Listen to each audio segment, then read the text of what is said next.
So recently, I showed up at the White House. Now look, this is not a political post. I don't want to hear it. Look, if you want to get in the comments and say, why are you at the White House? That's fine. But I was invited by the White House Historical Association, which was an association that was founded by Jacqueline Kennedy back in 1961 to protect the artifacts of the White House. Did you know that a new president gets to pick from one of 5 different desks of former do you want to sit at George Washington's desk? You want to sit at Abe Lincoln's desk? Pretty cool stuff, actually. So I'm there at this event. It's at 1700 Pennsylvania Avenue. They're doing this massive 4-story exhibit with replicas of the Oval Office so that people from all over the world can come and get that full White House experience without having to wait in the line, or maybe the White House is closed when they're here. So it's going to really expand the education and give lots of kids and tourists and people opportunity to understand like the history of our democracy in this country. Now, so I go there, and then we go over to the White House, and in the diplomatic room where FDR did the fireside chats from, we had a nice lunch. Very, very cool. All right, so I'm on the bus on the way over there, and I meet a guy. There was 2 buses. There was a van and there was a bus. The bus was full, so I get on the overflow, which is 2 other gentlemen, one of which was a guy named Bob Comet. Now, Bob Comet, if you're a political person, you would know he's been very well known in politics over the last 30 or 40 years. He was an ambassador to Germany, the U.S. ambassador to Germany. He is also the lead independent board director of Meta, so he advises Zuckerberg and the entire Meta team, Facebook, all of that stuff. So pretty cool guy. Got to spend 30 minutes with him. We hit it off swimmingly. My wife, she did make the bus, so she was back on the bus. She comes over. We both wait for her to get off the bus because we got through first, and we're all taking pictures together there in the Rose Garden and all that. Very cool. Now, he was very kind. He was very interested, so we swapped connections, and then he was coming to Charlotte to give a keynote address to the Ziegheist Foundation, which is a transatlantic business, German-U.S. business association. I don't know what they really do. All I know is like 80% of them were from Germany. So, you know, I had some great Schnitzengruben, and it was awesome. I mean, it was actually the white asparagus dinner. Look it up. If you've been to Germany, you know that white asparagus during a certain time of year. Fascinating stuff. But I digress. So I show up there, so I meet Bob Comet. Bob Comet invites me to go to a dinner with him to watch him speak. I go to this event in Charlotte, and there I meet a young man who just joined his family business. It's a 23-year-old family business, and lo and behold, they're importing these European windows and doors from Germany, and they're a small family business here. But guess what? I've been looking to be in the window and door business. End up meeting this young man who graduated from my alma mater.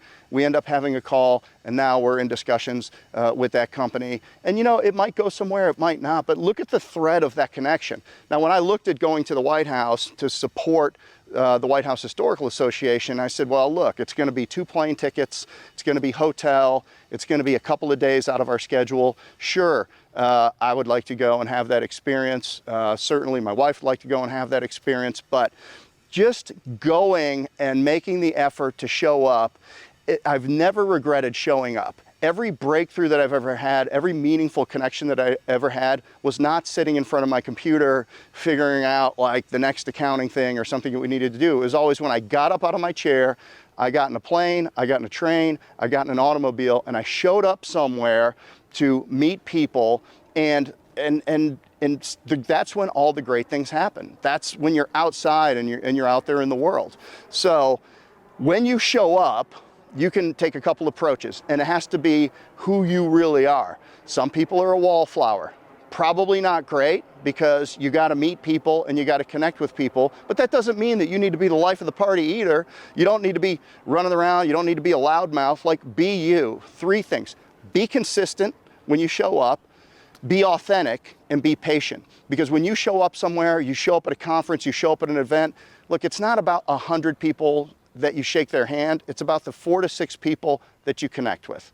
You know, out of that whole White House thing, there was 3 to 4 people, Bob being one of them, that I really connected with, and when you look at the impact that this person's had for this country and in his career, he's an international lawyer and all that kind of stuff. I was just like, wow, what a great connection, what a great opportunity to learn from this person, to hear their stories. And sure enough, he reaches out to me, and then I'm like, well, what do I know about transatlantic trade with Germany? absolutely nothing, right? Or I didn't, but now I actually do. I know a lot about it because I learned a lot about it that night, and I came out of that with some great connections. Who knows, it might turn into a new business for Homefront brands, and it might not, but either way, none of it would have happened if I hadn't shown up. So here's what I'm going to tell you to do. Here's the action item coming out of this. If you choose to accept the mission, this is what it is.